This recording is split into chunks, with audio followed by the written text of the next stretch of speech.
parce que travailler en Afrique, produire en Afrique, c'est plus de la perte d'argent qu'autre chose. C'est qui ça? Why. Générique.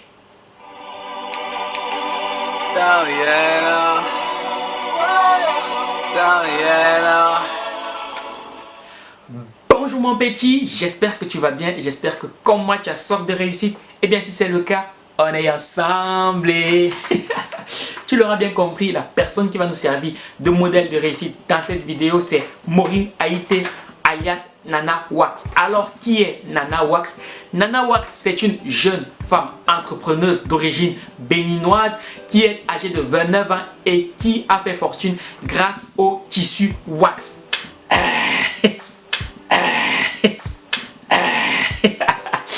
Alors, Nana Wax est à la tête d'une entreprise dont le chiffre d'affaires s'élève à plus de 150 millions de francs CFA. Pour la petite histoire, Nana Wax a commencé son business alors qu'elle n'était encore que étudiante en langage des signes.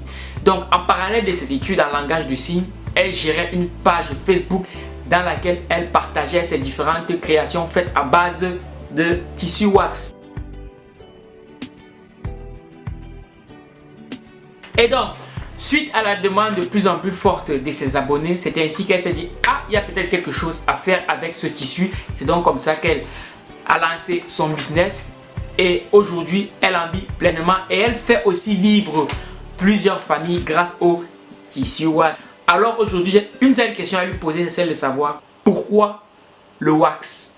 L'inspiration a été que nous les jeunes, on n'aimait pas porter du wax. Quand nos parents nous portaient du pagne pour sortir, on pleurait parce qu'on trouvait que ça faisait vieux jeu, que ça faisait boubou et tout ça.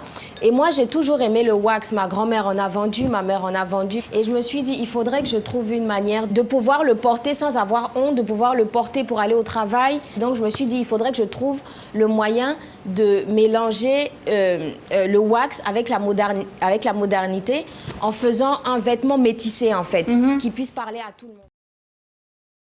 Pour m'écouter, c'est que l'entrepreneuriat, c'est pas ce que vous voyez sur les réseaux sociaux. Il fait moche, Maureen, il n'y a pas de soleil. C'est pas grave. Le style s'en fout de la météo. Ouais, c'est bon. C'est pas ça, c'est pas ce que vous croyez, c'est facile, la vie elle est facile, ça y est, j'ai commencé, j'ai ouvert 6 boutiques et ma vie elle est belle, je voyage, non, c'est pas ça. Ce qu'on voit sur les réseaux sociaux, ça n'a rien à voir avec ce qu'on vit tous les jours. Ce qu'on vit tous les jours, c'est de la fatigue, c'est des pleurs, c'est la douane, c'est payer des taxes, s'occuper des salaires, gérer la clientèle, qu'elle soit bonne ou mauvaise, gérer tellement de choses à la fois qu'il n'y a pas de vacances, il n'y a pas de samedi, il n'y a pas de dimanche. Si vous voyez des choses sur les réseaux sociaux, sachez que les réseaux sociaux, c'est vraiment pas la vraie vie. Vraiment pas. On montre ce qu'on a envie de montrer, on montrera jamais ce qui n'est pas bien. Ce qui est difficile, on montrera que quand on est bien, quand on a fini de galérer toute la journée, qu'on a un petit bon moment, on le montrera et ça donne envie aux gens d'être comme vous.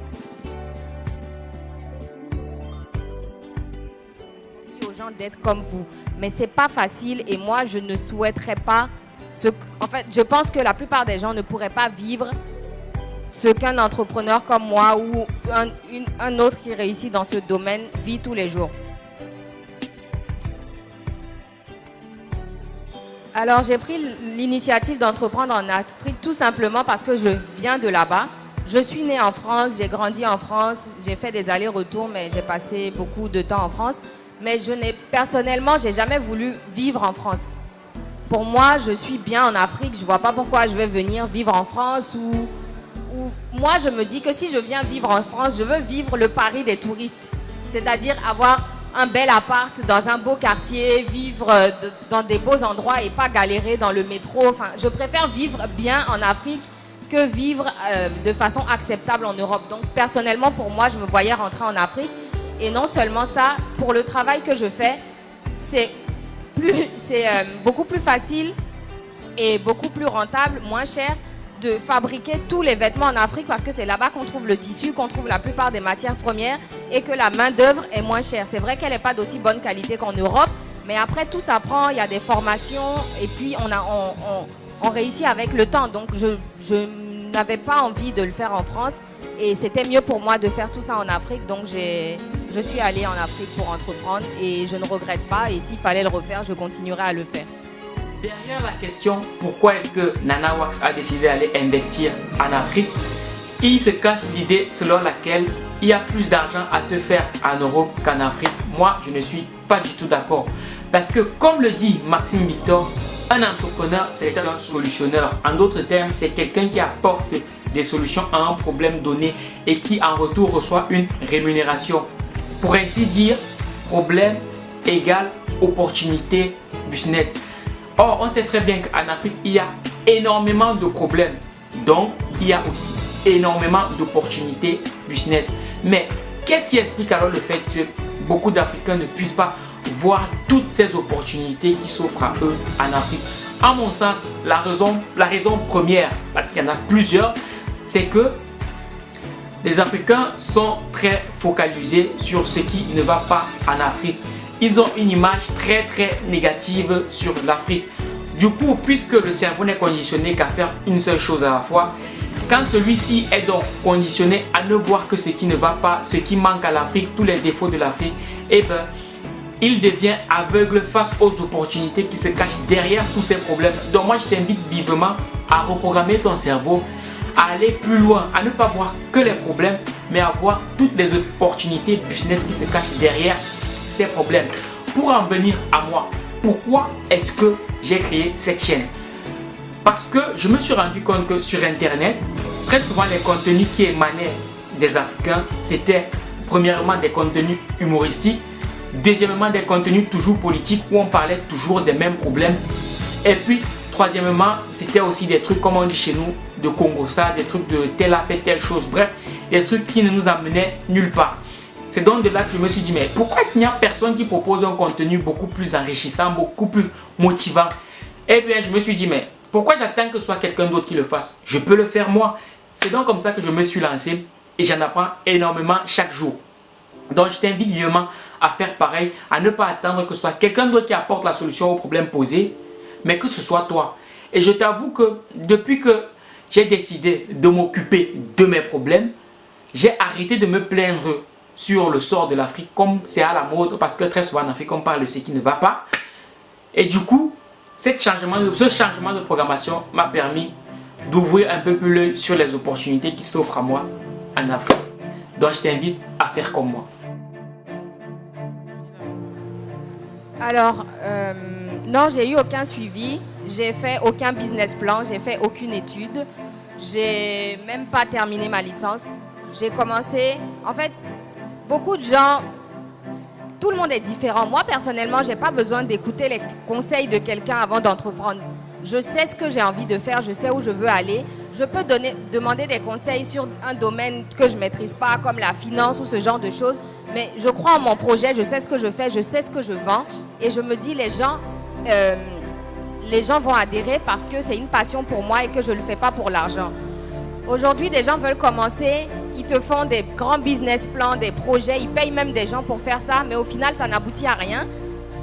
Parce que ce n'est pas seulement écrire des projets, le truc.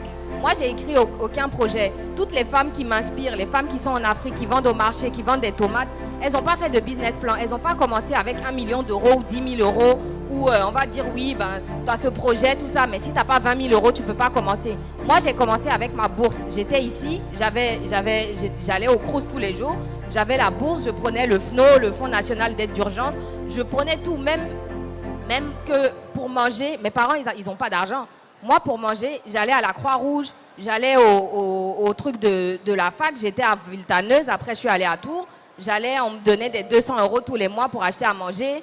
J'avais des aides pour mon logement, je vivais dans un logement étudiant. Je n'ai pas attendu d'avoir 1 000 euros, 5 000 euros pour commencer. Avec mon argent de ma bourse, c'est ce que je prenais. Et j'ai commencé à prendre des petits tissus, faire des petits accessoires. Et Rama, comment je l'ai connu? Rama venait dans une foire qu'on faisait dans le 18e. On était au mois de février, il faisait froid. Et j'ai pris une table, même pour avoir les 50 euros pour louer la table comme ce que les gens font ici aujourd'hui. C'était difficile pour moi de les avoir. Mais j'ai économisé, je prenais un peu de ma bourse et tout. Et je commençais à vendre dans des stands. Quand elle m'a vu dans un stand, j'avais même pas de quoi rentrer chez moi après parce que je crois qu'il y avait des grèves de transport. Elle ne me connaissait de nulle part. J'étais pas Nana Wax, j'avais même pas de nom de marque. Je vendais sur une table comme ça. Et elle m'a dit, tu peux venir dormir chez moi. Elle était là pour moi, j'étais pas Nana Wax, je n'avais rien. Et cette femme m'a aidée. Tous les mois, on me propose de faire des conférences, de parler aux gens. Je dis, moi, c'est pas mon travail. J'ai tellement de boulot que j'ai pas le temps pour faire ça. Et je me dis, moi, j'ai pas écouté les conseils de quelqu'un. Je suis pas venue m'asseoir pour écouter quelqu'un dire, oui, voilà ce qu'il faut faire. Si c'était si facile, enfin, vous aurez même pas besoin de ça. On écoute quelqu'un et puis on arrive à faire son projet. Il faut être juste déterminé. Il faut pas lâcher. Peu importe les obstacles, peu importe les trahisons, peu importe ce que vous allez vivre, il faut pas lâcher. Si vous lâchez, tous les gens qui veulent que vous perdiez, ils seront contents. C'est juste ça. Et Rama, c'est quelqu'un, elle m'a hébergé chez elle. Elle savait pas d'où je venais, qui j'étais, ce que je faisais. Elle m'a hébergé chez elle. Commence petit mais vois grand. Dans cette partie, j'aimerais attirer ton attention sur deux choses. La première chose, c'est qu'il faut commencer, il faut oser. N'attends pas le moment parfait, n'attends pas d'avoir 1 million, n'attends pas d'avoir les personnes parfaites. Le plus important, c'est de commencer. Parce que comme le dit Paulo Coelho dans son livre qui s'intitule L'Alchimiste, que je t'invite vivement à lire, il dit que quand tu vas vouloir accomplir ta légende personnelle, l'univers, Dieu, le ciel, mettront sur ton chemin des personnes qui t'aideront à accomplir ton objectif. Comme tu as bien pu si bien l'entendre, Maureen explique qu'elle a commencé, elle n'avait rien, elle ne savait même pas où elle allait dormir. Et il y a eu une dame qui a décidé de l'accueillir chez elle pour qu'elle puisse passer la nuit. Deuxième chose, c'est que le plus important, ce n'est pas ce que tu as, mais c'est ce que tu fais avec ce que tu as. Maureen aurait pu, avec l'argent de sa bourse, comme beaucoup de boursiers en Europe, utiliser cet argent pour acheter le dernier téléphone à la mode, la dernière basket à la mode, ou alors tout simplement décider d'aller faire la fête dans son pays, au Bénin.